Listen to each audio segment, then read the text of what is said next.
We've been shoemakers since 1825, and we're still in the same village where it all started. Two brothers making slippers.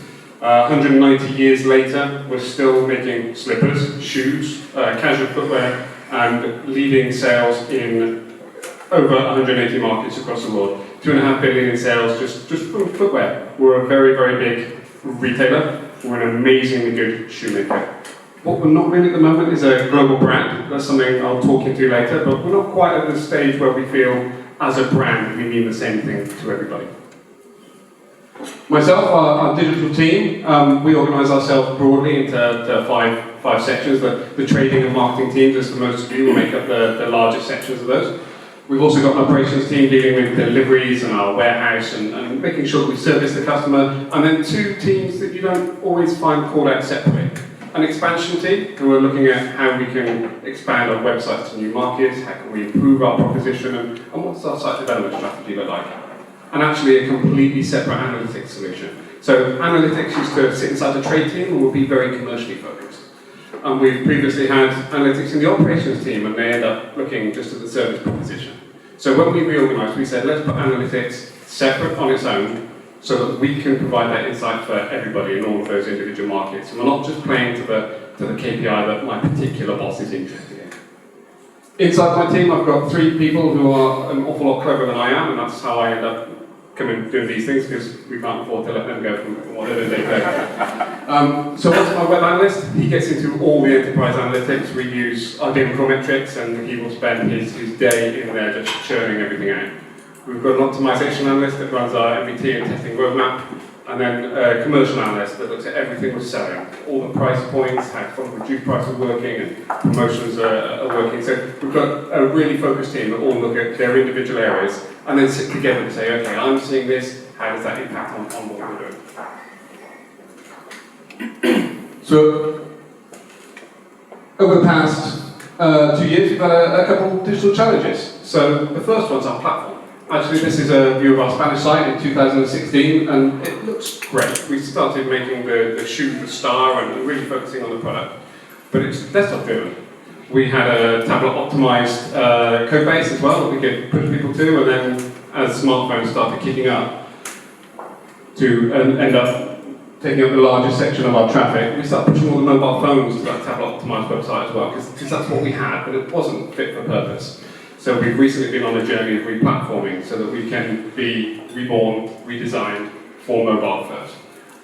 There are some challenges, such as device shift, that we know are not going to change. We see about 5% perpetual conversion loss year on year, just by device shift. Even if the conversion rate stays the same on each of those devices, we will lose 5% at the top because more people are on the lower converting devices. But you can do 2 things there. You can try and manage it, or you can lean into it. And for our purposes, we thought lean into it. If this is where our customers are going, we've got to try and get there first, rather than just managing to keep up. One of the other challenges we had are being able to understand our analytics in the larger scale of propositional changes. This here is the drop-off at our arranged delivery page, year on year. So this time last year, literally Tuesday of this week last year, we changed our proposition. So you could no longer have shoes free in store and then pay when you pick them up. And that caused a huge conversion deficit. We're talking about 20%. But actually, that's a good thing for us. We had 500,000 pairs abandoned in store where people say, of course I'll have 6 pairs, I'm not going to go and pick them up. So we've got inventory in stores that's wasted, and actually conversion which doesn't translate into realised sales. So when we changed that around, big business benefit. But a big problem for us is being able to go to the senior management and say, don't worry that conversion's down. Because it does sound like we're lying to our back team. The whole world's going to hell in a handbasket. But honestly, it's fine. And it's not a great story to be going with. So we've got to be able to translate that into real insight. And also, we ship to multiple markets. There's nothing called out conversion rates being different in Russia to where they are here. Actually, Clarks is different in Europe to where it is here. Here, I'm hoping you're all wearing Clarks, so I won't put you on the spot. I'm sure 80% of you are wearing Clarks. You certainly all worn Clarks at some time in your life. We pretty much get every child from birth and then try and put you in Clarks shoes so that you are converted to the cause. But actually, we tend to lose a number of people around about their 20s because they start thinking, well, Clarks isn't very fashionable. Well, we go to Europe and we see something very different. We see it's very premium, very authentic, really good for adult shoes. And then our school uniforms. They don't need school shoes. So actually the proposition and the market we have in the UK does not work. You go to the US, it's really a men's market, not even a women's or kids' market, it's a men's market. And we need to figure that out and understand how that's going to play into how people use our site. So where were we before Content Square? Well, firstly, we were under an awful lot of pressure. We've got an awful lot of data sources, just a few of the samples. ERP systems from SAP, IBM Cognitive Data, and there's 4 of us, and we're trying to serve, just in the digital team, another 66. And that's a real bandwidth problem for us, because we can't give all the insight if all we're doing is churning numbers. So we start with Session Replay, and a number of you might be using Session Replay. It has some really, really good benefits. Really good benefits. When we've got a technical edge case problem, we can go and find the exact session that caused that problem and exactly what the fault was. So there are some real positives. But we were recording about 10%, and that was about 160 hours a day. There's no way we're getting through it. So we're wasting an awful lot of resource. When we want to find an edge case, we can, but when we want to find the general aggregated view of what happens to our consumers in different segments, we've got no chance because we're watching them one by one, tiny sample sizes. One of the other limits we had is when we use that data to try and heat map and aggregate up, you can only look at it by page, not groups of pages. So our product page, we could say, Desert that's our most popular product, gets the most views. That's the best page we can look at. But that one product isn't representative of all of them, or the segments, how males and females interact differently with the product pages and the things they look at.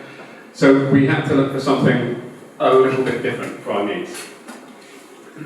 And we found that what we traditionally had for analytics was insufficient for a number of reasons. Firstly, journey analysis. You've probably all seen something like this, and it's a pig. And you waste all your time looking at one small segment of consumers.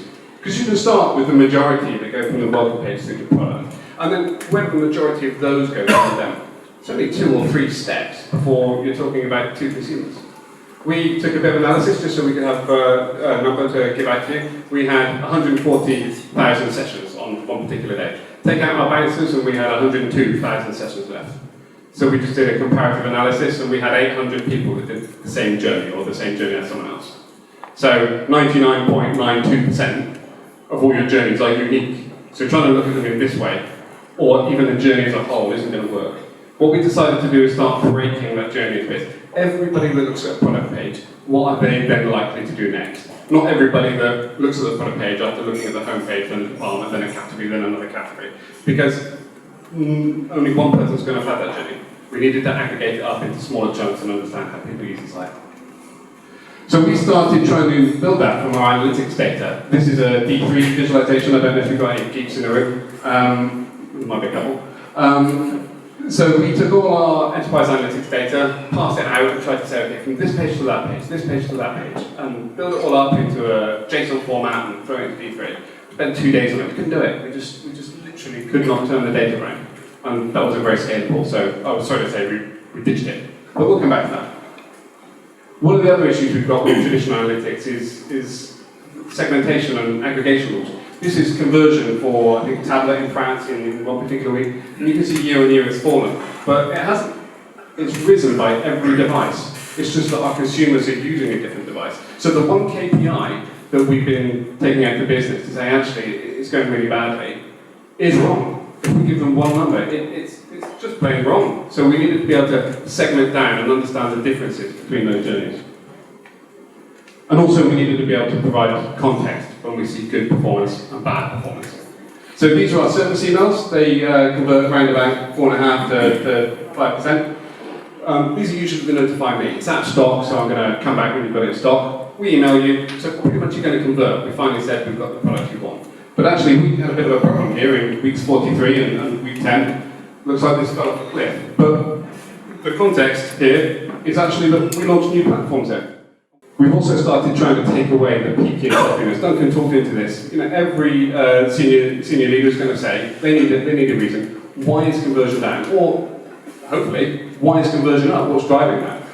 And actually, when you look at that day by day, and often we might be asked to do it day by day, there's one simple reason, because the consumers that came to your site the next day weren't the same ones. That's the reason. They're different people. They've got different needs, different desires, different product that they're looking for. We can't expect all these metrics to stay the same.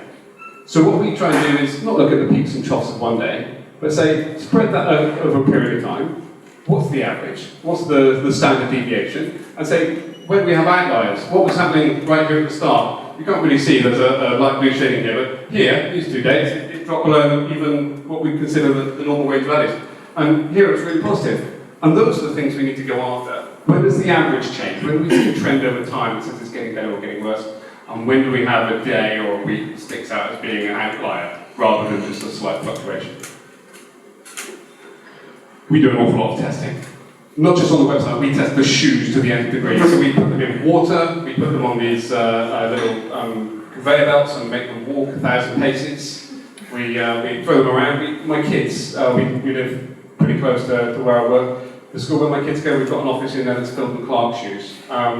Kids come in, they get their feet measured, and then if they're the right size, we send them out with a pair of shoes. Wear these for a month, and then bring them back in, and we'll tear the stitching apart, see what's going on. And we treat our website exactly the same way. We try and test absolutely everything. Some things we'll test as a trial, not maximize a test. We'll just do it and see what happens, and then we'll be ready to revert it back. Sometimes it'll be maximizer. The real issue we have with any of these tests is that you're always doing them at a time where there's other context too. So we'll change how we merchandise something on the product page at the same time as putting a 20% promo. We can't stop everything and keep everything vanilla the whole time. So we can't concretely say all the time that it's the test that we've done that's driven it, and even if we can't say why it improved it, we can just say, okay, we got a little bit lucky. Sometimes we don't get lucky. Sometimes our tests really fail. And actually, I love it when they test fails, because I've got a pretty big ego, as you can probably imagine. So when a test fails, I think, okay, I was doing it right to begin with. But that's not actually the case. All that's proving is that what we tested didn't work. And we need to understand why it didn't work, because we can probably test it again and iterate and make an improvement to that, rather than throwing the baby out with the bathwater, just saying, that hypothesis was wrong, let's just forget about it. Sometimes you need to go back and test it again to make it better. But to do that, you need to be able to see why it's better. So, what does our workflow look like, and how do we use Content Square? Well, this is pretty much our working day when we come in the morning. We'll start with our conversion funnel. We don't have to worry too much if it changes day by day, as I said, but we'll start looking at, okay, what's different to today? Is there any significant change that we need to be worried about? Is there, does this contribute to an ongoing trend? My commercial analyst will look at what we sold yesterday. Is that consistent with what we've been seeing over the past few weeks? Or has something exploded somewhere? Do we need to try and tap into the opportunity that suddenly everybody wants this particular product? And then the optimization analyst will come back with the test results and say, okay, this is how these are performing at the moment. We need to optimize the variant out or make a change. But the real trouble is we're trying to do that just on the numbers without an awful lot of context as to why those numbers are moving. Whereas here's one example with Content Square how we've been able to do that. This is a zoning analysis, so we can pick up the individual elements on the page and see how they're performing. And we noticed year on year, even segmented down for a particular device and marketing channel, that we could get loads more people to the product page. But even with more people on the product page, we couldn't get them to add to basket. This was after launching our new platform, so we thought this should be easy, it looks beautiful. But actually, you can see 17% of people are clicking on the add to basket button, but only 16% are selecting the fit. You can't buy a pair of shoes if you're only buying the size and not the fit. But an awful lot of our products only have one fit. So why are we making them choose something that they don't really have a choice in? So being able to see that, have that flat number, we go straight in and we test that, and then we move that on. I'll come back to the results in a bit. The visibility we get also allows us to do a kind of correlative analysis, how the behaviours change by different segments and different devices. And I'm not necessarily going to go through all these, but I'll just flip through them and let you read for yourself. But we try and avoid looking at the flat numbers and start looking at the probabilities of how things change. I'm probably going too fast, but hopefully we'll get to see you later. This one in particular, the people checking out as guests are 15% less likely to sign up for our marketing emails. That's a real problem, because our marketing emails are a hook to get you back the second time. And if you told us don't market, because we've given you an easier way through the checkout, we've made your experience better, but we've lost the opportunity to come back to you. We look at these probability and correlative numbers because these two particular quotes sing out for me. We think we understand what's happened before, and therefore we can predict what's going to happen. But we don't. We rarely know exactly why. From a UX perspective, we can see what's driving a particular behavior, but that doesn't mean we know everything, and that doesn't in any way help us know what's going to happen tomorrow. And actually, Nate Silver's quote, we've got a prediction problem. We love to predict things and we're not very good at it. And a key example, Brexit. I mean, this is huge for us in Clarks, for our European market. This won't be new news to anyone. I'm sure it's causing similar problems to you guys. But actually, there was this ongoing thing that Brexit is probably not going to happen, and I've never been able to understand for the life of me why anybody thought that. You look at the average of the polls, and pretty much they're neck and neck, and there's 20% of people down here that say, I don't know. So there's more than enough chance that that might swing one way or the other. That's got real commercial impact for us. In Europe, we sell in euros, we declare in pounds. So we sold the same pair of shoes for the same price this year, we get £4 less. So that's a real problem for us. And our failure to predict and account for it has a real commercial impact. That's a big example from outside our space. So if we can't predict the things that we know very well, we do day to day, then the likelihood is that we've got some numbers in our forecast or in our expectation that really don't match reality. Risk and uncertainty aren't the same. And we need to look into that. When we don't know something, we need to be able to account for that. So we use the data from Content Square to do probabilistic analysis. So we'll turn around and say, okay, we see between 30 and 40%, you see 37% here, of the people on the product page moving immediately to another product page. We can get to the zoning and see which particular elements we think are driving that. But if we change it, do we think that 37% is going to drop down to 20%? Do we think it's going to drop to 10%? Do we think it's going to stay the same? Honest answer is, we don't know. So what we have to put in are the number of people we can drive there, the expected drop-off after this particular step, and then start putting in the tweaks. We could affect a change between here and here. And then we'll throw it into Excel, run a simulation, and here you can see we've done about 400 simulations of what we think is going to happen in that range. And actually, we would probably have said that's worth up to 5.8 million, because we would have said, if we can get everybody to behave like the others, we know they won't.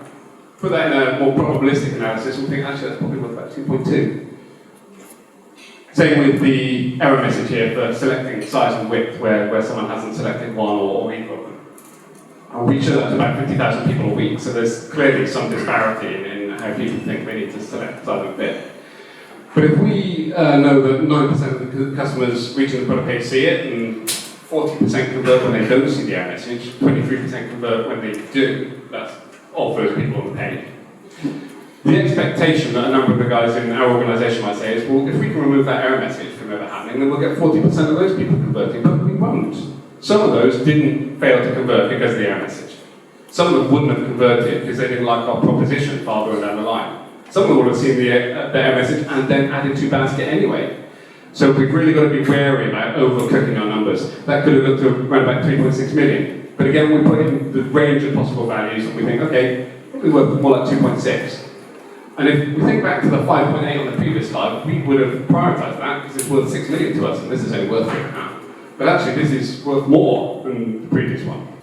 The intuition is, they're not filtering enough. Well actually these are the people on the left that reached the product page, and these are the people on the right that didn't reach the product page. And actually they use the filters more. Are they filtering too much?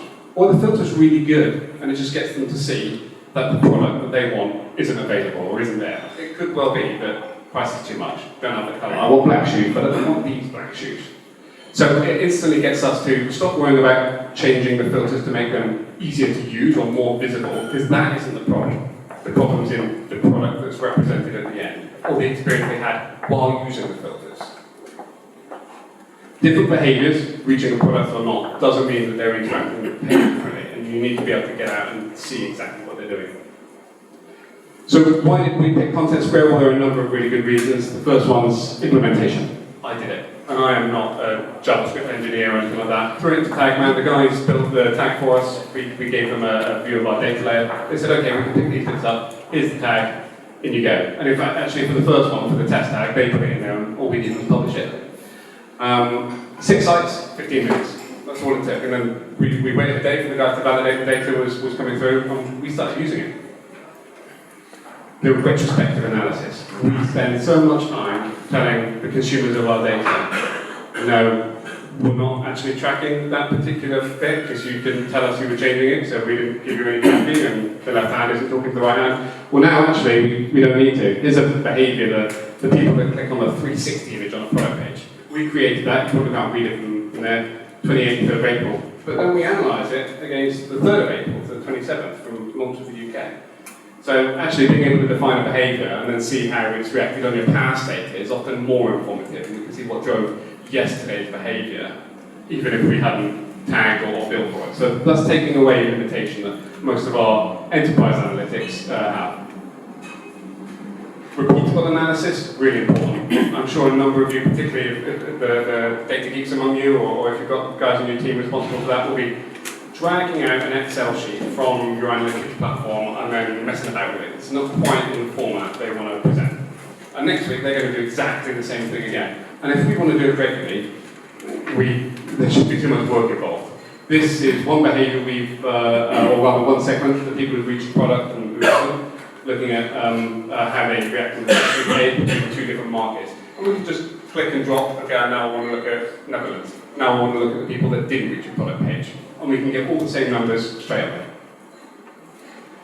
The customized mappings, this is a little bit more geeky. So in our enterprise analytics, we would have all the individual pages and how they're performing, but we're not necessarily able to group those up. We might group them up into broad categories. These are how categories perform, these are how department pages, and these are how individual ones perform. But what we're not able to do is say, just group that one and that one and that one, but not this one and this one. Well, the mappings in contents where we can define on the fly, and we can have more than one. So we've actually got one mapping that groups men's category pages together, men's product pages together. But if it's women's and kids, they get lumped together in one lot. Because our men's visual merchandiser is really interested in how men are shopping. So we can give her a mapping that works exactly for her, and give our women's visual merchandiser one that just segregates out the women's pages, so she can look at what's driving her conversion rate and her return. So in terms of simplicity, I've got a number of categories and use cases I'll just take you through. Certainly in terms of simplicity, everything's overlaid. So once we've set this up, which takes a few minutes really, depending on how detailed we want to get to, we can see the number of, the proportion of sessions that are interacting with each of these areas on the page. But actually, one click, and if you want to the image collection here, when we've got all 5 images together, we can actually just drill down and actually see, okay, what's driving that in the detail? We really like spending time on our category pages. Is it the image or is it the name of the shoe? And it's the image every time. That's all people click on. But we can break it down and see how many people are clicking on the reviews on the category page. None. But here on the product page, we can see a fair fit.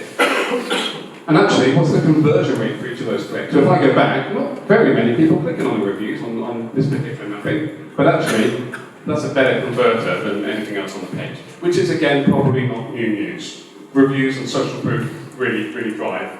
But now you can see among the images which ones drive more of the benefit. In here you can barely see it, but there's a 7.1 on that little bit there that only appears on the 360, where people click to rotate the image. We can start seeing, okay, what's the revenue for each one of those clicks? Anyone who clicked and then placed an order, how much revenue can we attribute back to that particular area? So we can see actually the first image actually is the one that's worth the most for people to click on it. And when you think about it, it starts to make sense because you don't normally have to click on it. You only click on it if you're that engaged consumer that clicks all the images and then goes back to the first one. How much time before I started interacting with it? And that can really give us a view as to how long someone takes to find the things that we want to be the key messages. The call to action button. If that's got a time to find it of over 20 seconds when someone's consumed the page, there's something going wrong. We need to make that front and center so people know exactly what to do. And again, we can see the same thing on the first image. 86 seconds compared to 30 and 40 for the others. Because they look at everything else, and now I'm done, I want to go back to the start and I want to see the first image again. Revenue.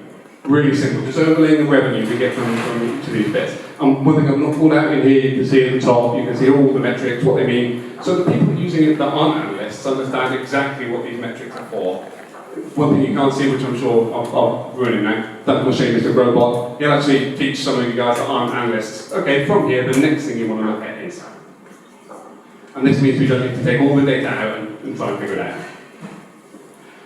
The saved resource we get from the raw numbers is also huge. So all of those zoning pieces we can do, just click one button and we can pick which metrics we want to say. All of them, we've got a little tooltip there, tells you what those metrics are worth, and it allows us to find a number of things that we were looking for. So I've popped this image up here, don't worry about it now, I'll come back to it. And the simplicity of the insight, just in terms of how it's visually represented, is really key. So this is the kind of thing that we were asked to look at to say how are The department page is performing, because we don't think we're getting enough out of them at the moment, so we can just go in and say, right, this image and the call to action, this is how people interact and what they drive. This is how people are clicking through on our department pages.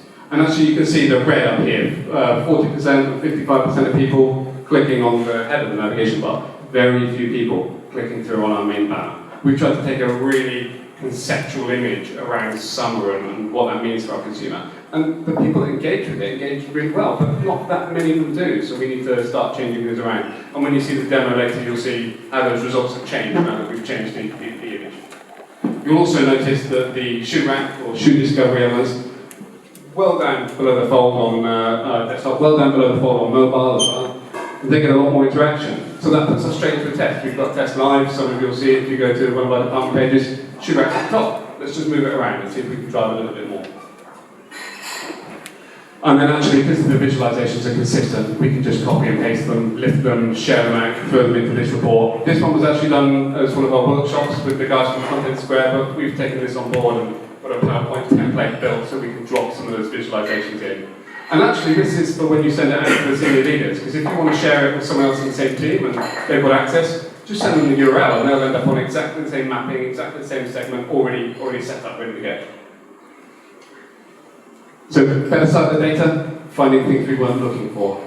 I've reproduced the image I showed you earlier, that 2.6% of people that are clicking on that choose colour, size and width, it does nothing. So that's 1 in 40 of our consumers that's wasting their time. When we look at the design, we know exactly what to do. So if someone asked me how the page is performing ages ago, I would have come in and looked at the click rate for the particular size and colour, the size and width. But we probably wouldn't have looked at that area because it's not clickable. It doesn't link anywhere, so we're not really going to have an awful lot of data for it.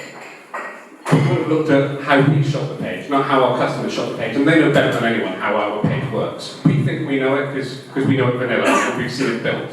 But they know how it actually works, what it's meant to do, what should happen when I click here.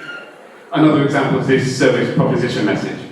1.9 click recurrence, that's most people on average clicking twice on that. And it does nothing. But being able to jump straight to the raw numbers, A, we found something that we weren't even going to be looking for, and B, we can validate which one's more important. This 1.9 click recurrence, that's about 300 people, about 500 clicks. That 2.6%, 50,000 people clicking on that, which you might see when you get the deck, that number is represented earlier. So that's what we've got to go after. We wouldn't have thought to change that, but we need to. So that's on our change board to go through and get fixed.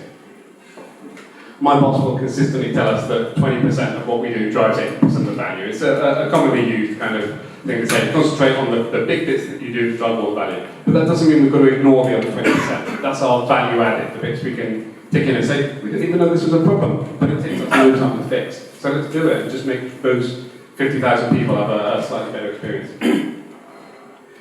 And actually, it just means we've got more resource. So I started talking that we've got 4 analysts, but actually, shortly after launching the European websites last November, we shared it with the European trading team and our digital expansion team. And then we launched the UK website, so they were all looking at it. And just yesterday, we launched it to everybody else in the team. So we've got loads of people looking at the data, and we would get the same level of insight even if we doubled the analytics team, because we would have been doubling the number of people getting a spreadsheet and churning it out. Done an awful lot better with double the analytics team, and if anyone ever meets my boss, we need twice as many analysts in Clark. That's what we need. But actually doubling the size of the analytics team wouldn't have given us everything. We actually need more eyes on the data, and actually eyes that aren't ours, because we're geeks and we look at the numbers, but we don't trade the site every day and understand what we're expecting people to do. And then let's just look at some revenue drivers. These are really how we've used Content Square to inform and improve on Maximizer. So the first one I called out earlier, pre-selecting that standard width fitting. Oh, there we go. We've pre-selected it on the desktop there, as you can see. 12% in add to basket, just shy of 10% in conversion, around about 900,000 annualized over. That's huge. We iterated on this test. We tried to make it better. We've got a number of pages where we've got multiple tests. So let's select standard where there's multiple tests. A number of years I don't want to think about. We thought, this is going to be better. Why are people having a hard time? Well, they're so used to running through the form that they get all the way to the bottom and then click on Pack Station Delivery. It's a completely different option that opens a separate form. But they were so used to just going through the motions, they clicked on it, they opened, and that reset the form, and they lost everything they'd done, so they have to do it again. And that simple change of just graying it out made all the difference. People have already selected home delivery, let's not confuse you and distract you with something else.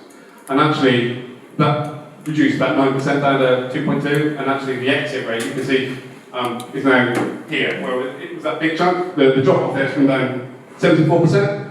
That's worth about 360,000 euros across the year for the European sites. And actually, that meant we fixed something before the UK went live, so we didn't do that for the collection store proposition. So actually, this number's a little bit lower than it would be if we'd made that mistake on the UK. So our next one, we've been talking about people dropping off and navigating to a number of product pages. I don't have a result for this, I'm afraid, but the next thing we're doing is, right, 20.7% of people click on the alternative colours. We're distracting them and driving them somewhere else. And those colour swatches don't really match up to the colour of leather. Leather isn't one uniform colour, so while the brown might be close, actually the shoes I'm wearing, you'll see it's a different brown across the length of the shoe. So actually, if we just give them a little hover, a little tooltip, to here's an image, this is what it looks like, we can show them that actually this shoe is for you, or it isn't for you, on a quick view, before they disappear somewhere else. So if they found the right product, let's not drive them somewhere else just for the sake of curiosity. So overall, the benefits, I won't run through them all, but they are legion. This is really helped move us forward. The ones I would really pick out are the ROIs on the side and particularly the bottom. We've driven in the 4 months that we've had it on the European side, about 400,000 euros, about 900,000 for the standard fit across both the platforms, and probably about 1.4 million for what we've not lost on the UK across the year. As we maximise the spend, we've reduced. We haven't had 5 variants, we've had 3 variants. So it takes them less time to code up. It makes it quicker for them to analyse, rather than just looking at the 10 metrics we can track with Maximizer. We can look at a number of others and segment down one test against another. So it actually makes a more efficient spend when we're spending elsewhere. But the insight time is the big one. You cannot put an ROI value on time because you're already paying the guys in the team. So you think, well, we're not getting any extra money, we're not getting extra revenue, and we're not making a saving. But you get more insight out. That time saved is fast. And so if you've got any questions, I'm more than happy to take them, but I'd really challenge you to try and take some of these away and think about how these are working in your organisation. So that Simpsons paradox, that top line number, does that actually reflect what's happening on your site? Is that segmented so you actually know what your customers are doing? For your journey analysis, are you taking the majority of the majority of the majority and ending up with a very small minority? We should be looking at key journey steps, not the entire journey. Prioritization and uplifts, are we estimating those on what we'd like to happen, or what we actually think is going to happen? Because what's going to happen is the revenue and the return on investment you'll get. So we've really got to try and avoid making predictions based on if we could do this. And again, are they being estimated probabilistically, and does that allow us to prioritize the right items that drive more likely value? The little things, don't dismiss them. They really make a change. We're far from the point where you can change the colour of a button and you can have a 6% uplift on conversion. It doesn't happen anymore because pretty much every e-commerce platform is now built on the presumption that we need good contrast and we need good colours to sync to our brand image. But that doesn't mean that there aren't little things in the journey that could be really upsetting people. The 50,000 clicking on something that doesn't do anything, that's a tiny bit that we can drive real uplift. And the last one, you might already have enough analytics resource. I don't remember if you see Dave. But you might have enough analytics resource already. You might just be calling them sales director. As long as you can get everyone in here, you can get more eyes on the price. And I think that's me.